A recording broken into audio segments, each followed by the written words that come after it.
بسم اللہ الرحمن الرحیم۔ جیسے کہ بھائی نے سوال پوچھا ہے کہ ایک تندرست انسان اگر اپنی سستی اور کاہلی کی وجہ سے کرسی پہ بیٹھ کے نماز پڑھتا ہے تو اس کا یہ عمل کیسا ہے؟ بھائی اس کے بارے میں نبی صلی اللہ علیہ وسلم کی صحیح حدیث موجود ہے کہ ایسا شخص جو بالکل ٹھیک ہے اور وہ بیٹھ کے نماز ادا کرتا ہے تو اس کو آدھا اجر ملتا ہے، آدھا ثواب ملتا ہے۔ اچھا، یہ حدیث اس ریزن کے بارے میں پراپر نہیں ہے کہ صرف یعنی کہ اسی وجہ سے نبی صلی اللہ علیہ وسلم فرمایا کہ اگر کوئی بندہ سستی کی وجہ سے بیٹھتا ہے تو اس کے لیے آدھا ثواب ہے۔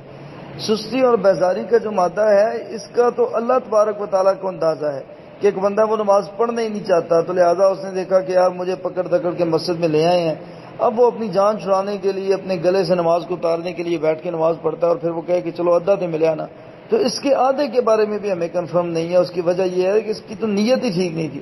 انما الاعمال بالنیات، نیتوں کا دار و مدار تو عملوں کا دار و مدار تو نیتوں کی بنیاد پہ ہوتا ہے، تو لہٰذا یہ اللہ تبارک و تعالیٰ زیادہ بہتر جانتا ہے۔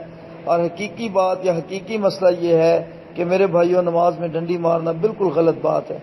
ایسا بندہ بیٹھ کے نماز پڑھے جو بالکل صاحب حیثیت ہے، تندرست ہے، صحت مند ہے، اس کے جسم میں کوئی عیب نقص موجود نہیں، کوئی پریشانی موجود نہیں، تو اس کے لیے یہ بات زیب نہیں دیتی، اس کو احتیاط ضرور کرنی چاہیے، اس کو کھڑے ہو کر ہی نماز پڑھنی چاہیے۔ جزاکم اللہ خیر۔